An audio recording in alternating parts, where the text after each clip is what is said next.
जीअं त अॼु मातली तेलके जे वार्ड नंबर 5 एहसान शाह कॉलोनी जे रहवासियुनि एहतिजाजी मुज़ाहिरो कंदे इहो मुतालबो कयो आहे त मातली शहर जे वार्ड नंबर 5 एहसान शाह कॉलोनी खे गुज़िरियल 4 सालनि खां मुकमल तौर ते तरक़ियाती कमनि खां नज़रअंदाज़ कयो वियो आहे ऐं हिते जूं जेके घटियूं आहिनि उहे पंहिंजे मनपसंद माण्हुनि खे ठाराहियूं ॾिनियूं पियूं वञनि ऐं हिते जेको सफ़ाई निज़ाम आहे मुकमल तौर ते तबाह थियल आहे ऐं सफ़ाई ते मतिलबु त न हुअण जे बराबरि आहे। मच्छरनि जो आज़ार आहे। हिते जा रहवासी मलेरिया समेत मुख़्तलिफ़ बीमारियुनि में वठिजी विया आहिनि। अचो त हिते मौजूदु रहवासियुनि जूं ॻाल्हियूं ॿुधूं। एहसान शाह कॉलोनी जा रहवासी आहियूं। असां सां हर दौर में ज़ुल्म थींदो आहे। न असांजो ड्रेनेज आहे, न असांजूं घटियूं आहिनि। हीउ सॼो ॾिसो पिया, पोयां हालत बि ॾिसो पिया। हींअर असां वटि वॾेरा आया, असां उन्हनि खे वोट ॾिना, अजरकूं पाराए उन्हनि खे असां रवानो कयो। पर अॼु असांजी घटियुनि में अचण लाइ हींअर असां वटि 5 टाला मिटी जा लथा आहिनि, जेको पुराणो जेको असांजो हलण जो रस्तो उहो बंदि करे छॾियो अथनि। ऐं 2014 में जेके कुझु घटियूं ठहियूं, उन खां पोइ पोयां माण्हू इलाही रहिजी विया। न ड्रेनेज ठहियो आहे, न घटियूं ठहियूं आहिनि। हिते असां सां हर दौर में ज़ुल्म थो करे। इहे जेके असां पीपल्स पार्टी वारा MNA MPA ऐं चेयरमैन रऊफ़ साहब जॾहिं पंहिंजो हिते ठारायो, जॾहिं चेयरमैन हो, उन 11 वार्डनि जा कम मुकमल कराया। ही वार्ड रहिजी वियो।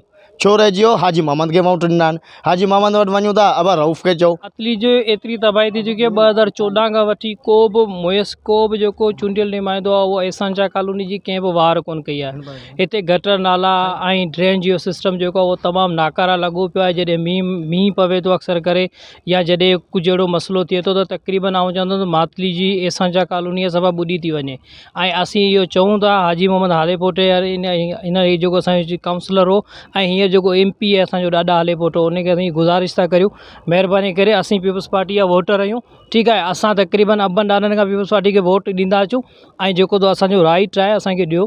महिरबानी करे असांजे जेके बि गटर नाला आहिनि, जेके एहसान शाह कॉलोनी आहे, जेके उहे ग़रीब माण्हू जॾहिं ठाराए, ॿियो ग़रीब माण्हू खे ॾींदा छा आहिनि पीपल्स पार्टी वारा। जंहिंमें 4-5 दफ़ा ॿार किरिया आहिनि, असां पोइ बि बर्दाश्त कयो। तंहिंमें इलेक्शन में वॾेरा वरसाई सभु ईंदा आहिनि।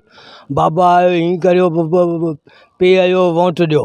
इन खे चवंदा आहियूं ॾिसियो बि वञनि, पोइ बि अचनि कोन था। माल खायो वञनि हलिया, सफ़ा एतिरो खायो वञनि जो पेट भरिजी हिननि जो अहिड़ो थी वियो आहे। हाणे असां केॾांहुं वञूं? हेॾां हीअ हालत लॻी पई आहे। हीअ ॾिसो, हीअ कहिड़ी हालत आहे। 2-3-4 दफ़ा ॿार किरिया आहिनि जा। हेॾां हीअ हालत लॻी पई आहे, होॾां मेन जो वतां मच्छर आहिनि, सभु आहिनि। केॾांहुं असीं वञूं?